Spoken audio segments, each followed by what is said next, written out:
रिश्ते बनते रहें इतना ही बहुत है। सब हंसते रहें इतना ही बहुत है। हर कोई हर वक्त साथ नहीं रह सकता, एक दूसरे को याद करते रहें इतना ही बहुत है। हंसता हुआ चेहरा आपकी शान बढ़ाता है, मगर हंस करके किया हुआ कार्य आपकी पहचान बढ़ाता है। कौन कहता है कि इंसान खाली हाथ आता है और खाली हाथ जाता है? ऐसा नहीं है। इंसान भाग्य लेकर के आता है और कर्म लेकर के जाता है। नमस्कार, मैं हूं कमल श्रीमाली। आप सभी का बहुत बहुत स्वागत करता हूं आपके अपने चैनल में। और मकर राशि में 23 मई 2021 से वक्री हो रहे शनिदेव के इस विशेष एपिसोड में, यह एपिसोड आपकी राशि पर आधारित है और सिर्फ वक्री शनि के प्रभाव पर ही निर्धारित है। शनि को यम, काल, दुख, दैत्य और मंद कहते हैं। भारतीय ज्योतिषी नहीं, वेस्टर्न एस्ट्रोलॉजर भी, ज्योतिषी भी शनि को दुख देने वाला और विपत्ति लाने वाला ग्रह मानते हैं। शनि का जन्म होते ही पिता सूर्य पर दृष्टि पड़ी और उन्हें कुष्ठ रोग हो गया। उनका सारथी अरुण लंगड़ा हो गया, घोड़े अंधे हो गए, अर्थात इनकी दृष्टि में विनाश ही विनाश छिपा है। पर यदि शनि कृपावान हो जाए तो आनंद ही आनंद देने वाले होते हैं। शनि में केवल मात्र अवगुण ही नहीं छुपे हुए, शनि में बहुत से गुण भी है। अरे शनि तो कर्मों का फल देने वाले देवता हैं। वे हमारे कर्मों के अनुरूप ही हमें शुभ और अशुभ फल प्रदान करते हैं। आपके लिए शनि कैसा है, यह बात तो आपकी कुंडली में छिपी हुई है कि शनि आपका मित्र है या फिर आपका विनाशकारी दृष्टि से देखने वाला शत्रु। तो आइए जानते हैं आपकी राशि के अनुसार वक्री शनि आपको क्या फल देने वाला है। 23 मई 2021 से नवग्रह मंडल के सर्वोच्च न्यायाधीश शनिदेव की चाल बदलने वाली है। वे उल्टी चाल अर्थात मकर राशि में वक्री होने वाले हैं और 141 दिन तक 11 अक्टूबर 2021 तक वक्री रहेंगे। वक्री ग्रहों के संबंध में ज्योतिष प्रकाश तत्व में कहा गया है कि क्रूर ग्रह वक्री होने पर अति क्रूर फल देते हैं और सौम्य ग्रह शुभ ग्रह वक्री होने पर अति सौम्य अति शुभ फल देते हैं।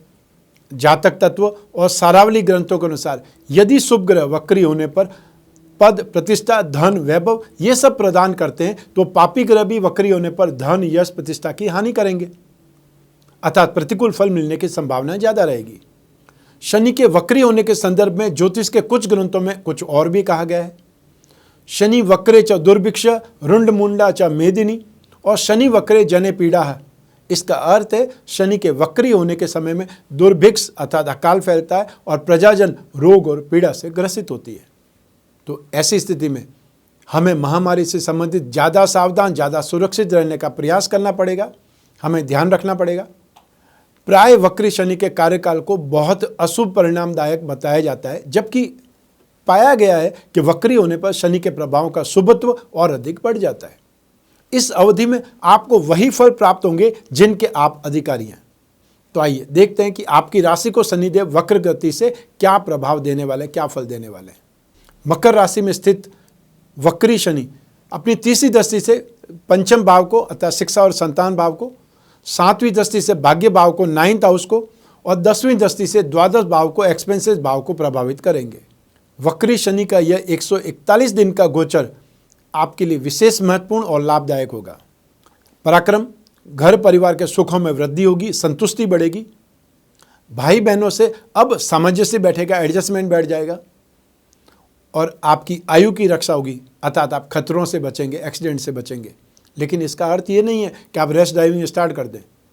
जो भी पेरेंटल प्रॉपर्टी है, प्रेतक धन संपत्ति है, उसकी प्राप्ति हो सकती है या उसमें वृद्धि होने लगेगी। इस समय आप कर्ज लेकर के भी प्रॉपर्टी में इन्वेस्टमेंट कर सकते हैं, लेकिन गले और छाती में संबंधित या गले और छाती से संबंधित संक्रमण, इन्फेक्शन आपके समस्या दे सकते हैं। ऐसी स्थिति में आपको सावधान रहना चाहिए हेल्थ के प्रति। आइए अब बात करें शनि की दृष्टियों के फल की। शनि को 2 विशेष दृष्टि प्राप्त है, एक है राशि से 3rd हाउस पर और दूसरी है राशि से 10th हाउस पर। जहाँ पर भी शनि विराजमान होंगे वहाँ से तीसरी और 10वीं दृष्टि विशेष उनको मिली हुई है। लेकिन अपने से सामने 180 डिग्री पर अतः सप्तम भाव पर तो हर ग्रह देखता ही है। तो ऐसी स्थिति में शनि की तीसरी दृष्टि, 7वीं दृष्टि और 10वीं दृष्टि का आपको क्या फल मिलेगा, यही जानते हैं। तो सबसे पहले बात करेंगे शनि की तीसरी दृष्टि की। मकर राशि स्थित वक्री शनि की तीसरी दृष्टि 5th हाउस पर अर्थात मीन राशि पर रहेगी।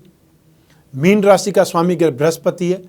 शनि और बृहस्पति में नैसर्गिक मित्रता है। यहाँ बृहस्पति त्रिकोणाधिपति है और गोचर में केंद्र में विराजमान है, इसलिए शुभ फल ज़्यादा मिलेंगे। वक्री शनि आपको शिक्षा, संतान तथा बुद्धि के क्षेत्र में राहत देंगे। वक्री शनि के इस 141 दिन के गोचर काल में आपके कार्य व्यवसाय में सक्सेस मिलेगी। विशेष पद या सम्मान मिलने के योग बनेंगे। बैंक बैलेंस, कैपिटल, इन सब में इम्प्रूवमेंट आएगा। नौकरी की प्राप्ति हो सकती है या फिर नौकरी व्यवसाय में वृद्धि होना संभव है। अब आप विरोधियों को काबू कर पाएंगे। अपने कॉम्पिटिटर्स पर आप कंट्रोल कर लेंगे या उन पर काबू पा लेंगे। घर में शुभ कार्य, मांगलिक कार्य या उत्सव होने के योग बनेंगे। जो अविवाहित है वो विवाह में, बंधन में बंधने के या सगाई संबंध बैठ पाएंगे और जो विवाहित है उनको संतान मिलने की सूचना प्राप्त होने वाली है। आइए अब बात करें शनि की 7वीं दृष्टि की। तो मकर राशि में स्थित वक्री शनि की 7वीं दृष्टि भाग्य भाव अर्थात कर्क राशि पर होगी। कर्क राशि का स्वामी ग्रह चंद्रमा है। शनि और चंद्रमा परस्पर शत्रु होते हैं, लेकिन ज्योतिष के एक सिद्धांत के अनुसार शनि या चंद्रमा जब भी त्रिकोणाधिपति हो तो शुभ फल मिलते हैं। यहाँ चंद्रमा आपकी राशि से त्रिकोण के अधिपति है, अतः शनि के शुभ फल आपको प्राप्त होंगे। आपके भाग्य के सुख में, धार्मिक अनुभूतियों में, धार्मिक कार्यों में इंटरेस्ट बढ़ेगा, रुचि बढ़ेगी। आध्यात्मिक प्रगति संभव होगी। शत्रुओं की, विरोधियों की अब शांति होने लगेगी। और साथ ही साथ पशुधन, जो जानवर रखते हैं घर में, उनको ये फल मिलेगा। और जो जानवर नहीं रखते हैं, शहरों में रहते हैं, उनको भूमि, भवन और वाहन प्राप्ति के लिए प्रयास करने पर सफलता मिल सकती है।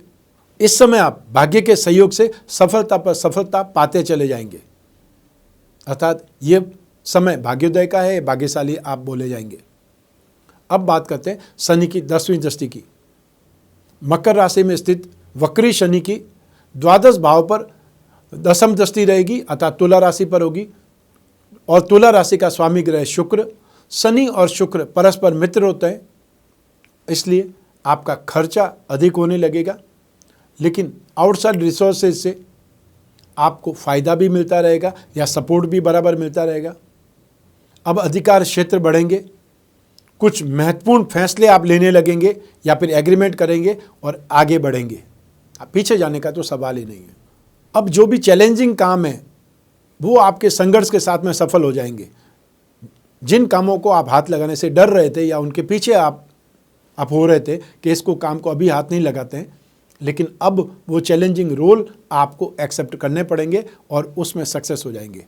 लेकिन चारों तरफ से आपके खर्चे बढ़ेंगे, लेकिन सफलता भी मिलेगी और प्रसन्नता भी बढ़ेगी। जो जॉब करने वाले हैं वो प्रमोशन या इंक्रीमेंट पाएंगे। जमीन जायदाद की प्राप्ति हो सकती है या जमीन जायदाद में वृद्धि होने के योग मिलेंगे। सब मिलाकर के शनि की स्थिति और शनि की तीनों दृष्टियों से आपके लिए समय अच्छा है, बलवान है। आपको इस समय काल का फायदा उठाना चाहिए।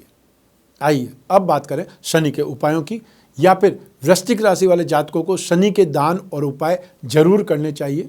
तो वृश्चिक राशि वाले जातक जो काले उड़द की दाल, तिल का तेल, लोहे की कील या कोई भी लोहे का कोई भी सामान दे सकते हैं। काला कपड़ा, काला तिल, चमड़े से बनी कोई भी वस्तु, इन सभी में से कोई भी दान जो आपकी पॉकेट अलाउ करे, शनिवार की सुबह सूर्योदय से 1 घंटे के भीतर भीतर आपको दान करना है। ज़रूरतमंद व्यक्ति को या फिर वृद्ध कोई ज़रूरतमंद हो, अपंग कोई ज़रूरतमंद हो, उसको करना और ज़्यादा बेटर रहेगा।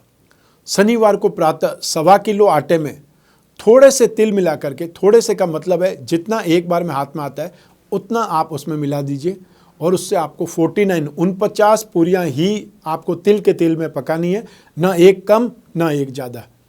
ये आपको अंदाज बिठाना ही पड़ेगा और साथ में सबसे पहले आपको गिनना पड़ेगा, उसके बाद में आप पूरी बनाइएगा। अब पूरियाँ पकाने के बाद में जो तेल शेष बचे उसमें बैंगन या देसी चने की सब्जी स्वाद अनुसार बनानी है। अब 7-7 पूरी और सब्जी के 7 पैकेट बना करके अपंगों में अर्थात दिव्यांगों में बांट देने हैं। एक और उपाय, कांसे की कटोरी में तिल का तेल भर करके उसमें अपना जो प्रतिबिंब है, अपना मुंह देख करके वो तेल का दान करना है। और यदि आप सामर्थ्यवान हैं तो कटोरी सहित वो तेल का दान कर सकते हैं। शनिवार को वट वृक्ष या पीपल के वृक्ष के नीचे सूर्यास्त से पूर्व आपको कड़वे तेल का दीपक प्रज्वलित करके शुद्ध दूध और धूप आदि अर्पित करना चाहिए। शनि यंत्र की अंगूठी या शनि यंत्र का लॉकेट धारण कर सकते हैं। शनि पिरामिड या नवग्रह पिरामिड जहाँ आप सोते हैं उस रूम में अपने आसपास रखें।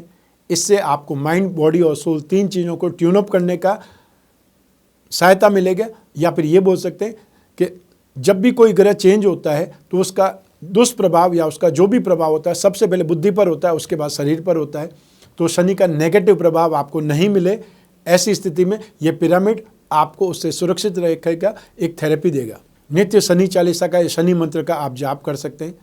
शनि का एकाक्षरी मंत्र है ओम सम शनिश्चराय नमः, और शनि का तांत्रिक मंत्र है ओम प्राम प्रीम प्रोम सह शनय नमः। जो गायत्री के उपासक हैं वो शनि का गायत्री मंत्र भी जाप कर सकते हैं। ओम भग भवाय विद्महे मृत्यु पुरुषाय धीमहि तन्नो शनि ही प्रचोदयात्। शनि दोष निवारण कवच या फिर नवग्रह दोष निवारण कवच बनवा करके धारण कर सकते हैं। और जब भी विशेष समय काल होता है, विशेष पर्व होते हैं, तब ही कवच का निर्माण होता है। और कवच बनाने के लिए आपको अपना नाम, अपने पिता का नाम, माताजी के नाम, गोत्र, कास्ट, एड्रेस, जो आपको पूजा में संकल्प के समय जितनी इन्फॉर्मेशन चाहिए वो देनी होती है। और ये कवच आपके लिए बनेगा और आपके लिए ही काम करेगा। जो नाम होगा, जिस नाम से कवच बनेगा, ठीक, ऐसा नहीं है कि आपके लिए कवच बना और कोई और को आप पहना दें, ये संभव नहीं है। आने वाले समय में 14 मई अक्षय तृतीया को कवच का निर्माण होना है। ऐसी स्थिति में समय से पूर्व आप यदि कोई कवच बनवाना चाहते हैं तो वो जानकारी प्रदान कर सकते हैं, नोट करवा सकते हैं। शनि दोष निवारण में नित्य शिवलिंग पर जल चढ़ाना या महामृत्युंजय मंत्र का जाप करना भी बहुत शुभ रहता है। ऐसी स्थिति में जितना भी संभव हो सके आपको शनि शांति के उपाय करने चाहिए, उससे आपको राहत मिलेगी, सुरक्षा मिलेगी। तो ये था वक्री शनि का राशिफल और शनि के विशेष उपाय। आपकी जन्म कुंडली में से एक ग्रह चंद्रमा, जिसे राशि कहा जाता है, उसको आधार बना करके ये वक्री शनि का राशिफल हमने निर्माण किया है। लेकिन आपकी कुंडली में शनि कहाँ है, किस राशि में, किन ग्रहों के साथ में है, और या फिर ये बोले किन ग्रहों की दृष्टि में है, आपको कौन सी दशा चल रही है, आपकी जन्म कुंडली में नवांश में शनिदेव कहाँ हैं, ठीक, शनिदेव कितनी डिग्री के हैं, ये सब इम्पैक्ट आपके इस राशिफल पर पड़ेगा या आपकी लाइफ पर पड़ेगा। तो ऐसी स्थिति में यदि आप वक्री शनि के राशिफल को जानना चाहते हैं अपनी जन्म कुंडली द्वारा, क्योंकि वो ज़्यादा सटीक, ज़्यादा एक्यूरेट होगा, तो आपको अपनी जन्म कुंडली का विश्लेषण कराना चाहिए।